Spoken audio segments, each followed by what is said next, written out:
আসানসোল শিল্পাঞ্চলে অবৈধভাবে চলছে শয়ে শয়ে টোটো। না আছে লাইসেন্স, না আছে বিমা। মানুষের জীবন নিয়ে চলছে খেলা। রীতিমতো প্রাণ হাতে নিয়েই চলছে যাতায়াত। দুর্ঘটনা ঘটলে দায় কার? কোথায় যাত্রী সুরক্ষা? এই নিয়েই সাধারণের মনে জন্মাচ্ছে ক্ষোভ। तो ये गाड़ी में आप चले हैं, आपको पता है कि गाड़ी का नंबर है कि इंश्योरेंस है? तो मान लीजिए कोई दुर्घटना हो गया, तो गलती है ड्राइवर का ना, इन लोग का ना। आप जो नहीं जान रहा वो उसको चढ़ा ले रहा।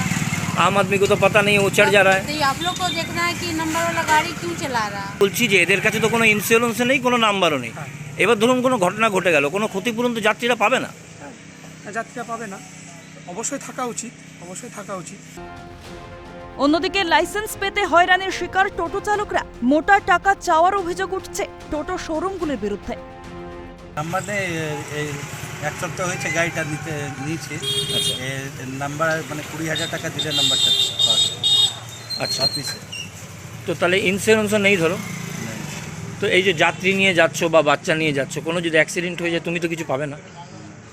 বলেছি, এবার বলেছে কি মানে পয়সা দিলে পরে আপনার নাম্বার লাইসেন্স रजिस्ट्रेशन सब रजिस्ट्रेशन भी नहीं है, इंश्योरेंस है करवाने बोला। सबका जब होगा तब तुम्हारा भी हो जाएगा। पैसा जमा किए? पैसा हाँ जमा किए थे, फिर रिटर्न ले लिया हम लोग। कहाँ जमा किए पैसा? हम लोग जहाँ से गाड़ी लेते घाघर मिली है ना वहीं पे। গোটা ঘটনায় পরিবহন দফতর সহ আসানসোল কর্পোরেশনের দিকে অভিযোগের আঙুল শাসক নেতার। অন্যদিকে পরিবহন দপ্তরের সাফাই, রেজিস্ট্রেশন না থাকায় অবৈধ টোটোগুলির বিরুদ্ধে কোনো আইনানুগ পদক্ষেপ গ্রহণ করা সম্ভব হচ্ছে না। অনেক দিন ধরে আপনি জানেন কি এই টোটো অটো নিয়ে তাদেরকে সিস্টেমে আনার জন্য অনেক দিন ধরে আমি আন্দোলন করে আসছি আইএনটিটিসি ব্যানার নিচে। কিন্তু ব্যাপারটা হচ্ছে পরিবহন দপ্তরের দুর্বলতার জন্য অনেকগুলো অটো যে আছে সরকারে মানে এটাতে নথিভুক্ত হয়েছে, রেজিস্টার্ড হয়েছে, কোন ব্র্যান্ডটা অটো কিন্তু মান্যতা পেয়েছে এটা লিস্টটা কিন্তু পরিবহন দপ্তরের কাছে আছে।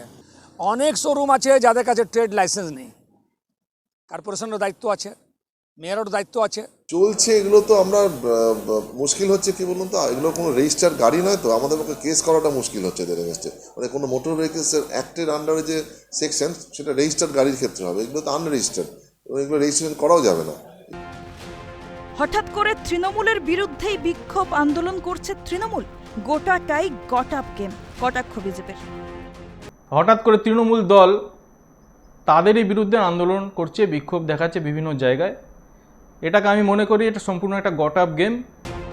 প্রশ্ন উঠছে, লাইসেন্স ও বিমা ছাড়াই যাত্রী নিয়ে শহরের এক প্রান্ত থেকে অন্য প্রান্তে ছুটছে টোটো, অথচ নজর নেই প্রশাসনের। মানুষের জীবনের কি কোনো দাম নেই? প্রশ্নের মুখে যাত্রী সুরক্ষা। ত্রিনঞ্জন চট্টোপাধ্যায়ের রিপোর্ট, ক্যালকাটা নিউজ।